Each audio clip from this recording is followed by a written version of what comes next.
حي على الفلاح.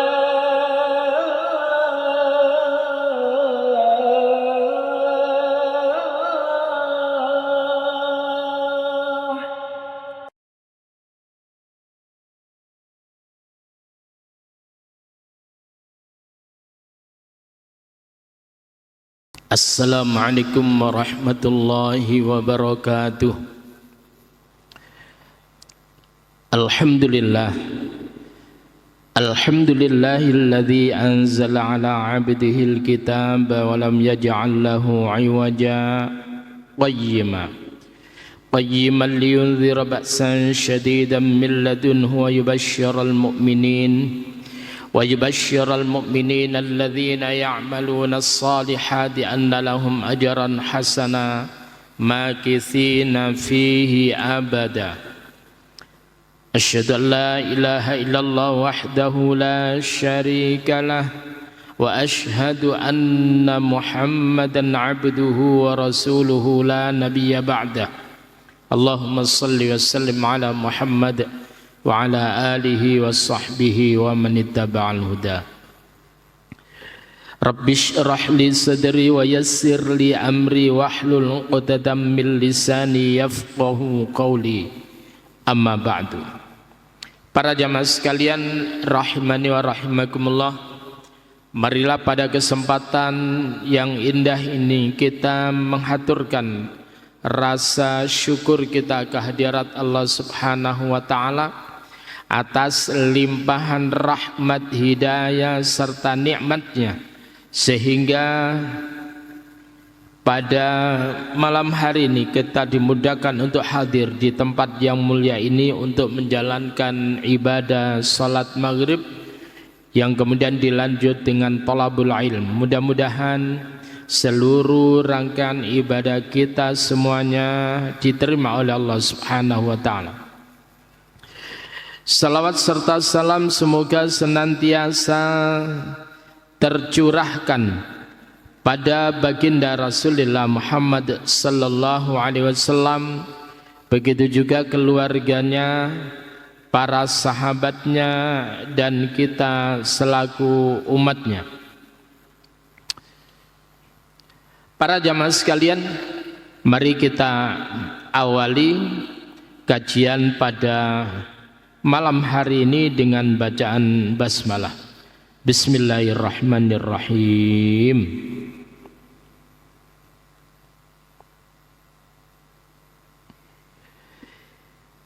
Kita melanjutkan hadis yang ke-24 dalam kitab Al-Arba'in Nawawi, di mana pada awal hadis ini menerangkan betapa Allah tersebut itu mengharamkan untuk berbuat zalim,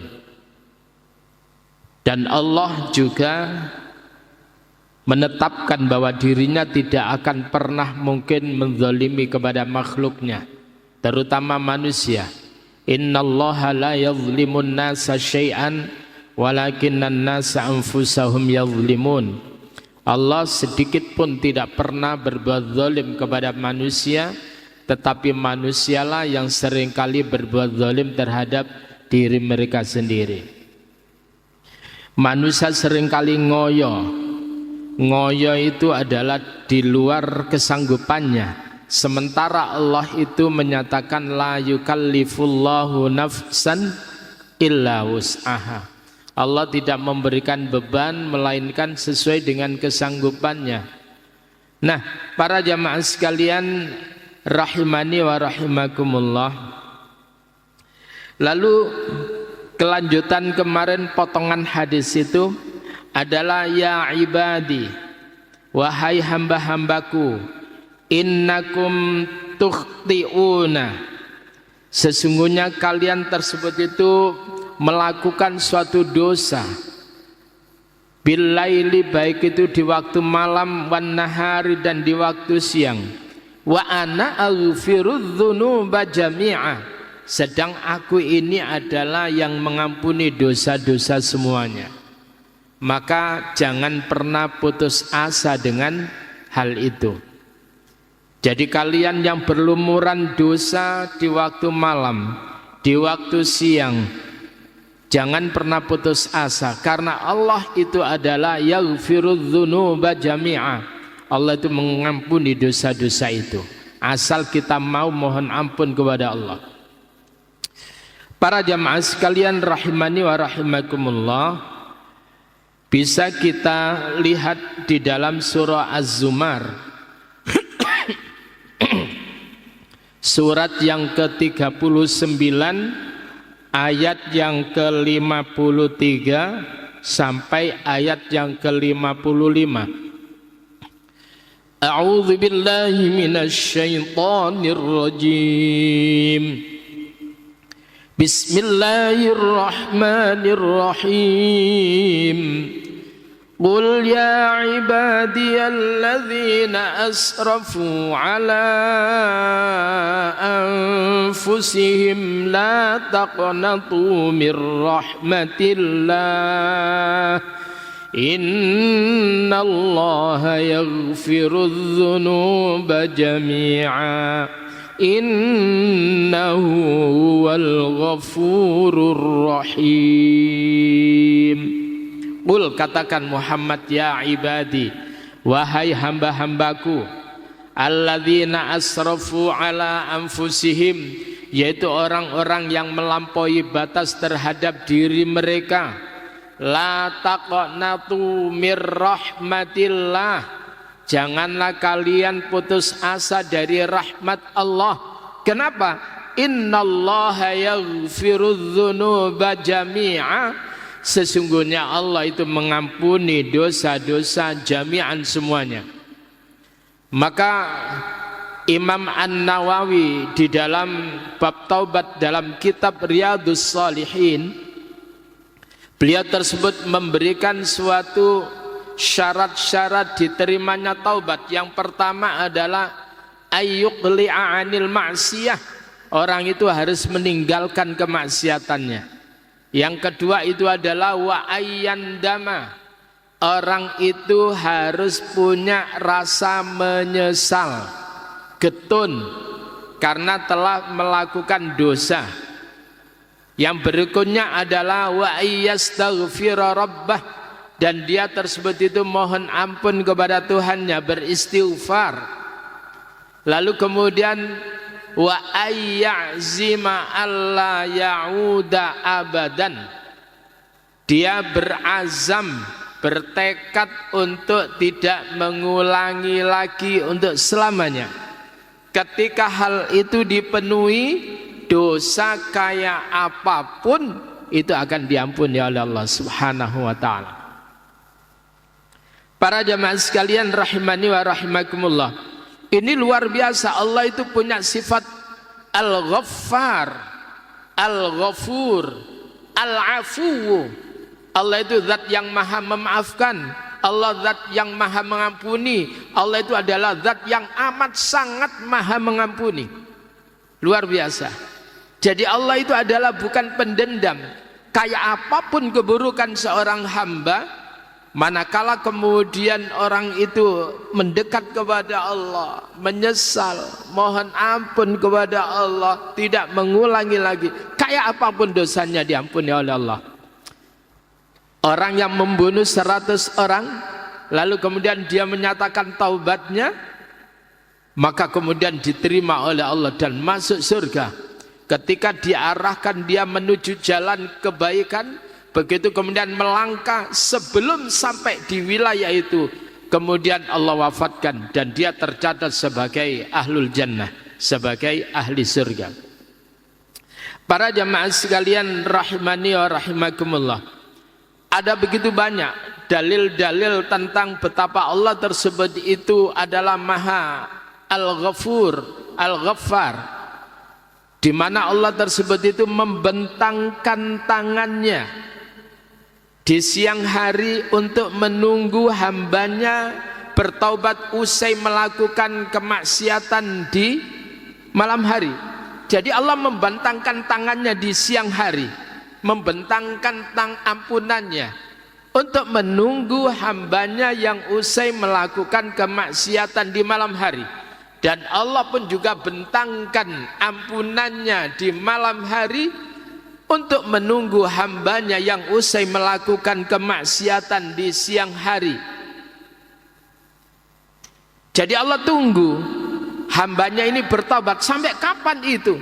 Hatta tatlu asyamsu mim maghribiha, sampai matahari terbit dari arah barat, sampai matahari terbit dari arah tempat tenggelamnya. Kalau sekiranya matahari sudah terbit dari barat, maka sudah selesai pintu taubatnya Allah Subhanahu wa taala, tertutup, selesai. Yang berikutnya itu adalah innallaha yaqbalu taubatal abdi ma lam yugharghir. Sesungguhnya Allah itu mengampuni Allah menerima taubat seorang hamba malam yugharghir, selagi nyawanya belum di kerongkongan. Para jamaah sekalian, betapa Allah itu luar biasa, maha sayang. Maka Allah katakan itu, wahai hamba-hambaku, sesungguhnya kalian melakukan suatu dosa di malam hari dan di siang hari. Wa ana aghfirudz dzunuba jami'a.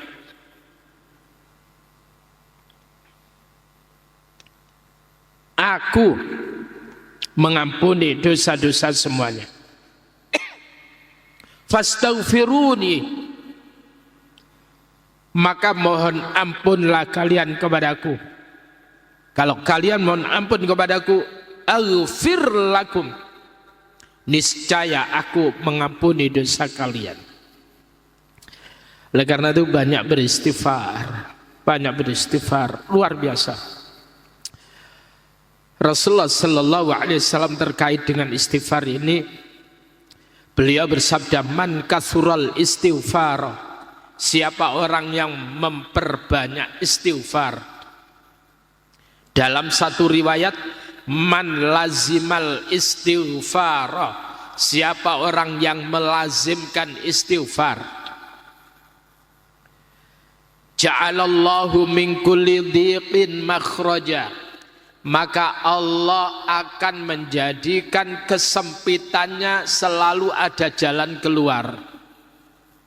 Itu satu. Yang kedua, orang yang melazimkan istighfar, wa min kulli dhiqin makhraja wa min kulli hammin faraja, Allah akan menjadikan kegundahannya, kesusahannya menjadi hal yang membahagiakan, yang melegakan hatinya. Yang ketiga, siapa orang yang melazimkan istighfar, wa razaqahu min haitsu la yahtasib, Allah memberikan rezeki kepada orang itu dari arah yang tidak diduga-duga. Para jamaah sekalian rahimani wa rahimakumullah, berikutnya hadis ini, ya ibadi, wahai hambaku, innakum lan tablughu dharri, sesungguhnya kalian tersebut itu tidak akan pernah, jadi sekalian tidak akan pernah sampai untuk kemudian memberikan kemudaratan kepadaku.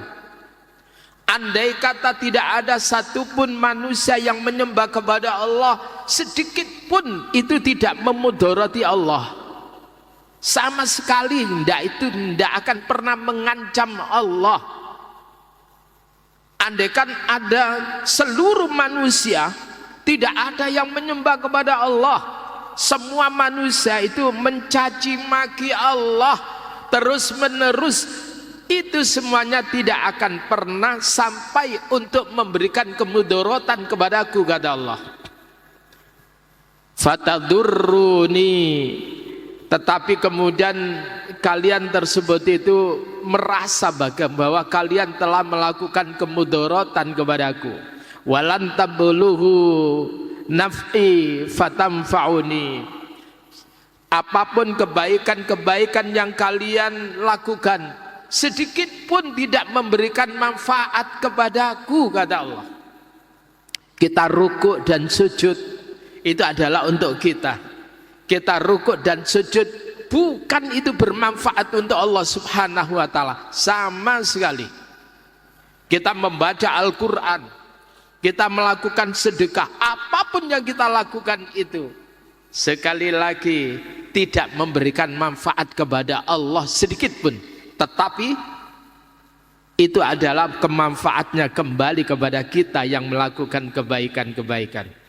Bahasanya ojo rumongso kebagusanmu, keapianmu itu kemudian menjadikan Allah tersebut itu mendapatkan manfaat. Sama sekali Allah itu ghani, Allah itu maha kaya, enggak butuh kepada siapapun. Allah memerintahkan kita sholat, kita ibadah, itu adalah bukan untuk Allah manfaatnya, tetapi adalah untuk diri kita semuanya. Para jamaah sekalian rahimani wa rahimakumullah, yang berikutnya ini, ya ibadi, kata Allah, ini hadis qudsi. Ya ibadi, wahai hamba-hambaku, lau anna awwalakum, kalau sekiranya orang yang di awal kalian, kalau sekiranya sesungguhnya orang dari pertama kalian, wa akhirakum, dan orang yang paling akhir di antara kalian, wa insakum, dan manusia-manusia di antara kalian, wa jinnakum, dan para jin di antara kalian, kanu ala atqa qalbi rajulin wahidin. Kalau sekiranya kalian para manusia, para jin dari awal hingga akhir zaman nanti, mereka itu adalah orang yang memiliki ketakwaan yang luar biasa, yang paling hebat. Hatinya tersebut itu adalah bertakwa kepada Allah Subhanahu wa taala. Mazada dzalika fi mulki syai'an, hal itu tidak menambahkan pada kekuasaanku sedikit pun. Jadi Allah itu gak butuh apa? Gak butuh pendukung. Kalau orang yang mencapreskan, mencalonkan untuk jadi presiden, mencalonkan dari apapun, kalau sekiranya rawono sing dukung, tidak jadi. Sekarang mungkin jadi, tapi kemudian periode berikutnya tidak ada yang mendukung, ya nggak jadi. Nah, para jamaah sekalian, jadi kalau seluruh manusia dan jin mereka itu bertakwa seperti orang yang paling bertakwa di antara kamu, katakanlah semuanya seperti Rasulullah Muhammad sallallahu alaihi wasallam, tidak ada yang jelek sama sekali, nggak ada yang katik mager-mager laut, tidak ada yang kemudian jual laut lalu kemudian keluar HGB laut. Tidak ada yang beling-beling gitu, nggak ada yang korupsi. Semuanya itu adalah tampil sebagai orang yang kayak orang yang paling bertakwa di antara kalian. Semuanya kayak Nabi Muhammad sallallahu alaihi wasallam. Andai kata itu para manusianya baik semuanya, para jinnya baik semuanya, hal itu tidak menambah sama sekali akan kerajaan Allah, kekuasaan Allah. Kenapa? Allah itu malikal mulk. Allah itu adalah raja di raja, penguasa di antara penguasa-penguasa yang ada.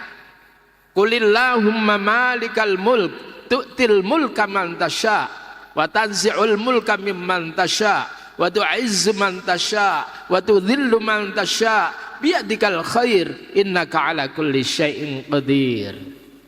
Ya Allah, jadi sekali lagi jangan kita ini merasa berjasa di hadapan Allah, belas sama sekali. Para jamaah sekalian rahimani wa rahimakumullah, jadi sedikit pun ibadah kita, kebaikan kita, ketakwaan kita itu tidak menambah daripada kekuasaan Allah sedikit pun. Karena apa? Sudah maha Allah itu, rabuto liane. Yang berikutnya adalah ya ibadi, wahai hamba-hambaku, lau anna awwalakum wa akhirakum, wahai hamba-hambaku, sekiranya orang yang ada di awal kalian, wa akhirakum, dan orang yang ada di akhir kalian, wa insakum, dari kalangan manusia di antara kalian, wa jinnakum, dan para jin di antara kalian, andai kata manusia dan jin dari awal dulu kehidupan sampai akhir zaman nanti, kanu ala afjari qalbi rajulin wahidin, adalah orang yang paling, semuanya seperti orang yang paling rusak hatinya. Katakan semuanya kayak Fir'aun. Ya Pak ya, andai kata semuanya itu rusak-rusakan kayak Fir'aun, gak ada yang baik sama sekali, semuanya kayak Fir'aun, semuanya kayak Namrud. Andai kata begitu, maka kemudian apa? Mana qasadzalika fi mulki syai'an, hal itu sama sekali tidak pernah mengurangi kekuasaanku sedikit pun. Allah tidak merasa tercoreng keagungannya sama sekali. Oleh karena itu, kalau kita melakukan keburukan, kita yang tercoreng. Kita yang tercoreng, nama kita tercoreng, keluarga kita tercoreng. Ketika orang itu korupsi, anaknya pun juga tercoreng namanya. Tetapi seluruh manusia, seluruh jin, andai kata mereka adalah semuanya seperti menjadi orang yang paling buruk, orang yang paling jahat, sekali lagi tidak mengurangi kekuasaanku sedikit pun, kata Allah. Hal yang luar biasa itu adalah ketika Nabi Musa itu kemudian diberitahu oleh Allah bahwa ada orang yang lebih alim, ada orang yang alim selain dirinya. Siapa itu? Adalah Khidir.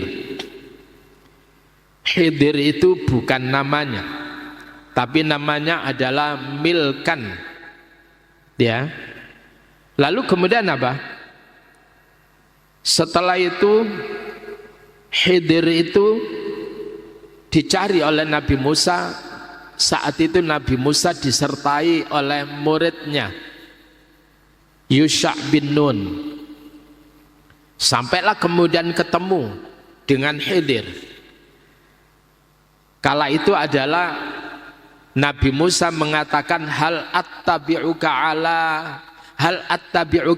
ala an tu'allimani mimma 'ullimta rusyda. Bolehkah aku mengikuti engkau wahai Khidir, agar supaya engkau mengajarkan kepadaku tentang kebenaran yang ada di sisimu. Maka kemudian Khidir memberikan syarat, kamu tidak akan pernah mampu untuk belajar kepadaku, kau tidak akan pernah bersabar karena engkau tidak memiliki perbekalan yang cukup untuk itu. Maka kemudian Nabi Musa menginginkan untuk belajar kepada Khidir. Tapi kemudian Khidir mengatakan, fala tas'alni an syai'in, pokoknya kamu boleh belajar kepadaku, jangan kamu banyak tanya. Wis, jangan tanya, nanti saatnya aku akan jelaskan kepada kamu. Udah Pak. Begitu kemudian pelajaran pertama, melaut Pak, menggunakan perahu. Tapi perahu kala itu enak Pak, gak ada pagar laut. Sekarang ini ngawur itu semuanya itu. Jadi ada orang-orang yang murko-murko itu, yang tamak-tamak itu, memagari laut seenaknya. Dan alhamdulillah kita berbangga, ada seorang nelayan cerdas namanya Khalid itu. Wow, luar biasa. Ada yang mengatakan mahasiswa, ternyata kemudian mahasewa, dia disewa itu. Nah, para jamaah sekalian, begitu kemudian melaut menggunakan perahu yang dia sewa dari nelayan, maka kemudian perahunya ini dilubangi oleh Khidir. Apa kata Khidir? Apa Nabi Musa? Loh, gimana? Kenapa engkau melubangi perahu ini? Apakah engkau tersebut itu ingin menenggelamkan kita semuanya? Maka kemudian akhraqtaha, kenapa engkau lubangi perahu itu? Akhirnya kemudian Khidir mengatakan, Musa, bukankah aku sudah katakan kamu tidak akan pernah bisa bersabar? Nah, di ketika itu kemudian perjalanan kembali, maka Khidir itu dan Nabi Musa diperlihatkan oleh Allah al-usfur, yaitu burung pipit atau burung emprit kalau daerah saya itu, burung emprit itu kemudian burung emprit itu dia mematukkan paruhnya ya ke air laut, 1 patukan, 2 patukan. Maka kemudian Khidir mengatakan, wahai Musa, ilmuku dan ilmumu, engkau dikasih ilmu oleh Allah yang tidak Allah berikan kepadaku, aku dikasih ilmu oleh Allah yang tidak Allah berikan kepada kamu. Ilmuku dan ilmumu itu adalah tidak lebih daripada 1 atau 2 patukan burung ke air laut tadi itu, paruhnya gluk, gluk. Sisanya itu adalah keilmuan Allah subhanahu wa ta'ala. Maka kemudian Allah katakan, qul law kanal bahru midadan li kalimati rabbi lanafidal bahru qabla an tanfada kalimatu rabbi walau ji'na bimithlihi madada. Surah Kahfi pada ayat yang ke-109.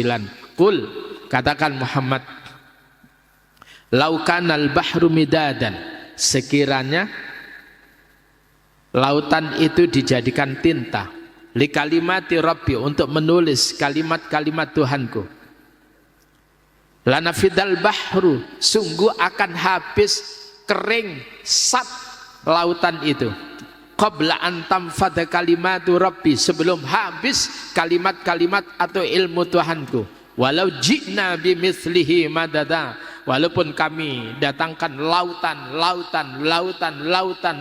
berikutnya, tidak akan pernah mampu menghabiskan samudera keilmuan Allah. Artinya sing punya keilmuan ojo rumangsa keminter terus merasa dirinya lebih hebat daripada Allah. Jauh. Ya, para jamaah sekalian rahimani wa rahimakumullah. Berikutnya, ya ibadi, wahai hamba-hambaku, kata Allah, lau anna awwalakum wa akhirakum wa insakum wa jinnakum qamu fi sa'idin wahidin. Wahai hamba-hambaku, sekiranya kalian, kalangan jin, kalangan manusia, dari awal hingga akhir, mereka tersebut itu mereka tersebut itu berdiri di mana? Fi sa'idin wahidin, di suatu tempat yang tinggi, satu tempat yang tinggi.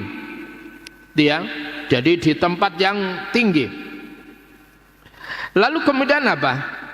Setelah itu kemudian fasa'aluni, kemudian kalian semuanya meminta kepadaku. Semuanya saat itu, di saat yang sama meminta kepadaku, kata Allah. Fa'ataitu kulla wahidin mas'alatahu, maka aku berikan setiap orang yang meminta kepadaku apapun yang diminta aku berikan. Mana qasadzalika mimma indi, hal itu tidak mengurangi apapun yang ada pada diriku. andai kata dalam waktu yang sama semuanya minta kepada Allah rame-rame, pertama Allah tidak kerepotan untuk memenuhi daripada permintaan mereka. Sekarang aja makan gratis saja, ya, banyak yang ini, yang itu. Didatangi, lalu kemudian ada yang diintimidasi, wis pokoknya ngomong enak ngono ae. Gratis, arepe kepingin enak. Para jamaah sekalian rahimani wa rahimakumullah. Jadi semuanya orang yang minta pada waktu yang sama, Allah fa'ataitu kulla wahidin mas'alatahu. Aku berikan kepadanya apa yang dia minta, semuanya.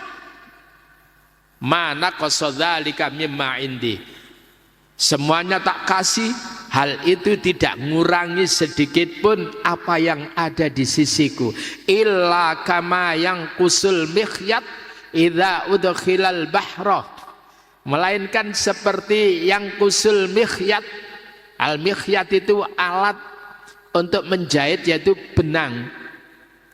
Idza udkhilal bahra, apabila dimasukkan ke lautan, maka kemudian sekali lagi yes, itu aja. Yang lain itu adalah kenikmatan Allah yang luar biasa.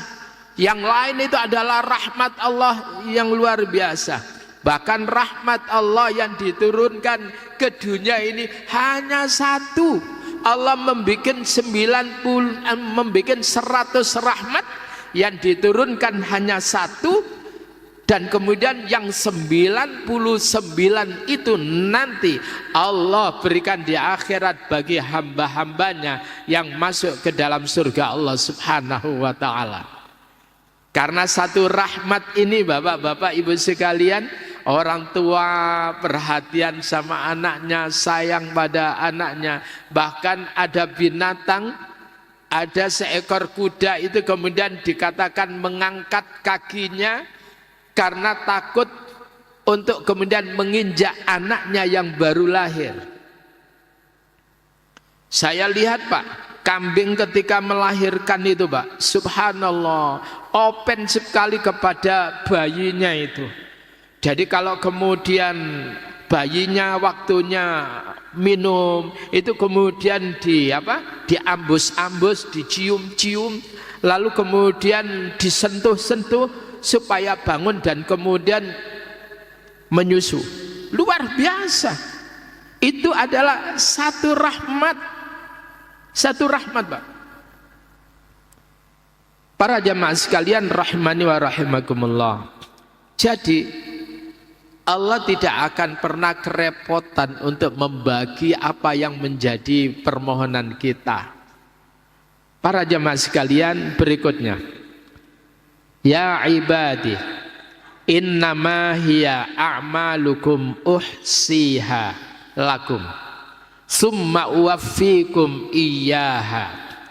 Wahai hamba-hambaku, kata Allah, innama hiya a'malukum, sesungguhnya amal-amal kalian tersebut itu uhsiha, perbuatan kalian itu adalah uhsiha, aku catat semuanya. Amal kalian tidak ada yang hilang.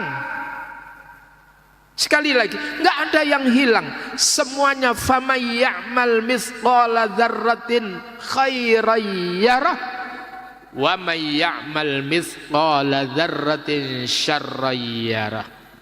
Barang siapa yang melakukan sekecil dzarrah, seberat dzarrah berupa kebaikan, yarahu, Allah akan memperlihatkannya, Allah memberikan imbalan.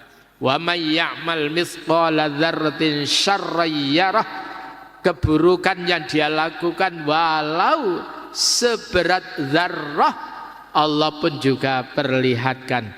Allah katakan uhsiha, Allah tersebut itu mencatatnya, menghimpunnya. Allah nggak akan pernah lupa itu Pak. Selisih, waduh, Allah kemudian menzolimi, tidak ada itu. Man jaa'a bil hasanati falahu 'asyru amsalha wa man jaa'a bis sayyi'ati fala yujza illa mithlaha wa hum la yuzlamun.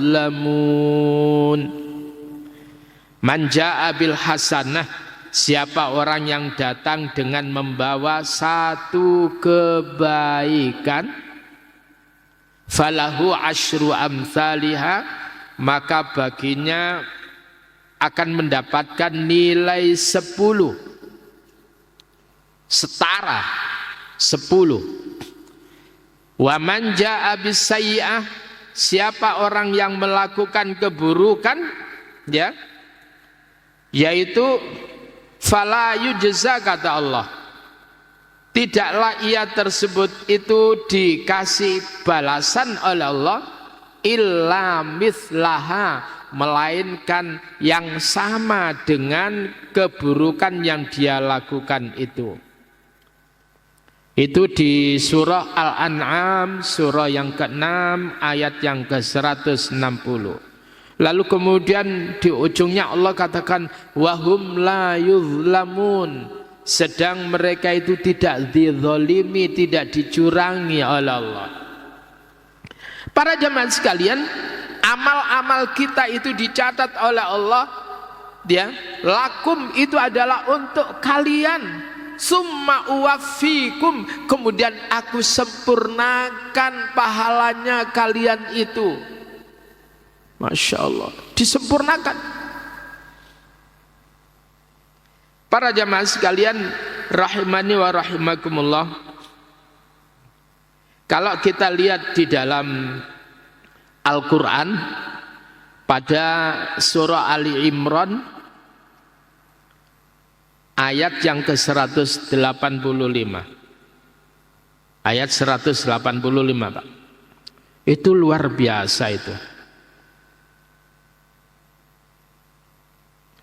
Kullu nafsin dha'iqatul maut, setiap yang berjiwa, setiap jiwa dha'iqatul maut akan merasakan kematian. Wa innama tuwaffawna ujurakum yaumal qiyamah. Wa innama tuwaffawna, dan sesungguhnya kalian itu disempurnakan apanya? Ujurakum, pahala kalian, yaumal qiyamah, di hari kiamat. Coba disempurnakan, Pak. Sing apik satu bukan dikasih satu, satu minimal 10, bahkan hingga 100, bahkan kemudian hingga tidak terhingga. Kalau kita lihat di dalam apa? Dalam Al-Baqarah ayat 261, Allah mengibaratkan masalul ladzina yunfiquna amwalahum fi sabilillahi kamathali habbatin ambatat sab'a sanabila fi kulli sumbulatin mi'atu habbah wallahu yudha'ifu liman yasha' wallahu wasi'un alim. Perumpamaan orang-orang yang menginfakkan hartanya di jalan Allah itu seperti menanam satu benih. Satu benih menumbuhkan 7 tangkai. Masing-masing tangkai itu ada 100 benih, 100 biji. Maka 7 kali 100 itu adalah 700. Dan Allah tersebut itu luar biasa. Di ujung ayat itu dia, wallahu yudha'ifu liman yasha, Allah itu melipat gandakan kepada siapa yang dikehendaki. Wallahu wasi', Allah itu maha luas, Allah itu gak medit. Alim, tapi Allah tahu, maha tahu siapa yang layak dilipat gandakan hingga itu. Para jamaah sekalian rahimani wa rahimakumullah, Wa innama tuwaffawna ujurakum yaumal qiyamah. Sesungguhnya kalian disempurnakan oleh Allah pahalanya di hari kiamat. Di antara lain apa, Pak? Di dalam surah yang kedua ayat 25. Wabashiril ladzina amanu wa amilus salihati anna lahum jannatin tajri min tahtihal anhar. Dan berikan kabar gembira kepada orang-orang yang beriman dan yang beramal saleh. Anna lahum jannat, sesungguhnya bagi mereka itu adalah surga. Tajri min tahtihal anhar, yang mengalir di bawahnya sungai-sungai yang luar biasa indah. Airnya ada perasan madu yang tersaring, kemudian ada perasan anggur, ada airnya itu dari susu yang tidak akan pernah basi, ada kemudian airnya itu dari air tawar yang tidak payau. Luar biasa, Pak. Lalu kemudian apa? Kullama ruziqu minha min samaratin, maka kemudian setiap kali mereka tersebut itu dikasih rezeki oleh Allah berupa buah-buahan, maka kemudian qalu hadzal ladzi ruziqna min qabl, ini dulu kami pernah dikasih rezeki oleh Allah berupa ini, tapi mutasyabiha, itu serupa tapi beda. Tetapi apa yang berikutnya? Walahum fiha azwajum mutahharah. Wah, itu luar biasa. Dan bagi mereka di dalamnya azwajun mutahharatun, ada pasangan-pasangan yang disucikan. Luar biasa itu. Tidak pernah disentuh oleh tangan manusia, tidak pernah disentuh oleh tangan jin. Ya, orsinil. Maka yang belum nikah itu nanti menyesal itu. Berikutnya, faman wajada khairan, maka barang siapa orang yang mendapati kebaikan yang dia lakukan, falyahmadillah, maka hendaklah dia memuji kepada Allah. Alhamdulillah, awakmu kok anu apik teman. Alhamdulillah, kita mendapatkan kebaikan, alhamdulillah. Jangan bilang aku kok aku api, wis awakmu gak ngono, lek aku mesti oleh api. Jangan. Apabila kita mendapati kebaikan, falyahmadillah, maka pujilah Allah, ucapkan alhamdulillah, Allah akan tambahkan nikmat itu. Wa man wajada ghaira dzalik, siapa orang yang mendapati yang tidak baik, fala yalumanna illa nafsah, maka janganlah ia tersebut itu maido, mencaci, illa nafsah, melainkan paidun awakmu dewe. Cacilah dirimu sendiri, kamu mendapatkan keburukan karena amalmu. Laha ma kasabat wa alaiha maktasabat, baginya kebaikan sebagaimana yang dia usahakan, baginya keburukan atas usaha yang dia lakukan. Para jamaah sekalian, hadis yang panjang itu rawahu Muslim, diriwayatkan oleh Imam Muslim. Ini luar biasa. Mudah-mudahan kita memiliki motivasi yang tinggi untuk menjadi hamba Allah yang tulus ikhlas di dalam beribadah kepada Allah setelah mengkaji di antara hadis qudsi yang Allah firmankan. Mari kita akhiri kajian pada malam hari ini dengan doa kafaratul majelis. Subhanakallahumma wa bihamdika asyhadu an la ilaha illa anta astaghfiruka wa atubu ilaik. Allahumma inna nas'aluka ilman nafi'a wa rizqan thayyiban wa amalan mutaqabbala. Allahumma inna nas'aluka ilman nafi'a wa rizqan thayyiban wa amalan mutaqabbala. Allahumma inna nas'aluka ilman nafi'a wa rizqan tayyiban wa amalan mutaqabbala. Allahumma faqihna fid din wa 'allimna at-ta'wil. Rabbana atina fid dunya hasanah fil akhirati hasanatan wa qina adzaban nar. Sallallahu ala nabiyyina Muhammadin wa ala alihi wa sahbihi wa baraka wa sallama tasliman katsira walhamdulillahi rabbil alamin. Assalamualaikum warahmatullahi wabarakatuh.